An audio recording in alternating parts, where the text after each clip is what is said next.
Hello all, I am சாரா.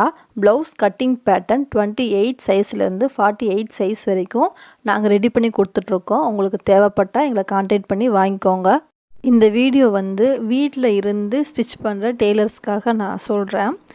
நான் ஒரு 15 வருஷமாக இந்த ஸ்டிச்சிங்கில் இருக்கேன். நான் ஆல்ரெடி ஒரு வீடியோ போட்டிருந்தேன். ஸ்டிச்சிங் பழகினேன், வேலைக்கு போயிட்டுருக்கும்போது வீட்லேயும் தைச்சேன், கொஞ்சம் வெளியே வாங்கியும் தைச்சிட்டு அப்படியே எங்கள் அம்மா அப்பா வீட்டில் இருக்க நாட்களை நான் கடத்திட்டு வந்துட்டேன். இப்போது மேரேஜுக்கு அப்புறம் இது என்னோடய பிஸ்னஸ், நான் எடுத்து ரன் பண்ணுற பிஸ்னஸ்ன்னு வந்துருச்சு.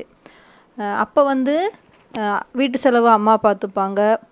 ஒரு ட்ரெஸ் எடுத்தாலும் அம்மாட்ட கேட்டுக்கலாம், பிரச்சனை கிடையாது.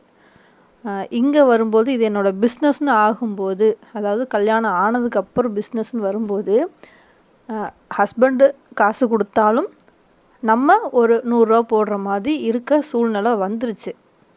ஏதாவது வீட்டிலேருந்து வேலை செய்யலாமான்ட்டு நிறைய பெண்கள் இன்னுமே ஏதாவது வேலை செய்யணும் அப்படின்ட்டு நினச்சிட்டு இருக்காங்க. வேலைக்கு போகக்கூடிய சூழ்நிலை இல்லைனாலும் அந்த நினப்பு இருந்துக்கிட்டு தான் இருக்கும். இதுலேயும் டெய்லர்ஸ் நல்லா தைக்க தெரிஞ்சவங்க கூட வீட்டில் இருப்பாங்க. 1-2 ப்ளவுஸ் தைச்சிக்கிட்டு இருப்பாங்க.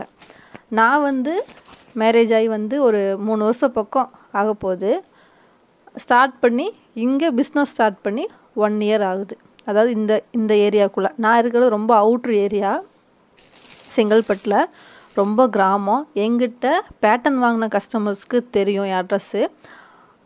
அவங்களுக்கு தெரியும் நான் எந்த ஊருங்கிறது அவங்களுக்கு தெரியும். இந்த இடத்துல இருந்துக்கிட்டு இந்த டிசம்பர் மாதம் எனக்கு இவ்வளோ ப்ளவுஸ் வந்திருக்கு. நான் ரொம்ப ஆச்சரியப்பட்டேன்.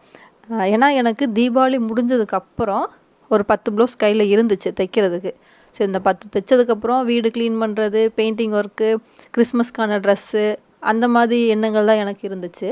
அதை பார்க்கலான்னு சொல்லிட்டு நான் அந்த எண்ணமே எனக்கு இப்போ வரைக்கும் வரலை. அந்தளவுக்கு துணிகள் சேர்ந்துருச்சு. ஐயோ, இவங்களுக்கு கொடுக்கணும், அவங்க அப்பா கேட்டிருக்காங்க, அவங்களுக்கு கொடுக்கணும், இதுக்கிடையில் எங்கள் அம்மாவுக்கு வேறு தைச்சி கொரியர் அனுப்பணும், எனக்கு தைக்கணும் அப்படின்னு சொல்லி அந்த எண்ணங்கள் பரபரப்பாக இருக்க மாதிரி எனக்கு சூழல் அமைஞ்சிருச்சு.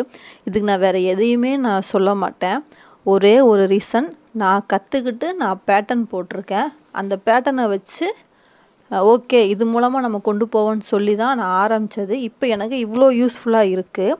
எங்கிட்ட பேட்டர்ன் வாங்கின கஸ்டமர்ஸும் எனக்கு குட் ரிவ்யூ தான் கொடுத்துருக்காங்க. முடிஞ்சால் அந்த கிளிப் நான் ஆட் பண்ணுறேன் உங்களுக்கு, இல்லைன்னா ஒரு ஷார்ட்ஸாக நான் போடுறேன். வேறு ஒன்றுமே இல்லைங்க, நம்ம முயற்சி பண்ணணும், அவ்வளோதான்.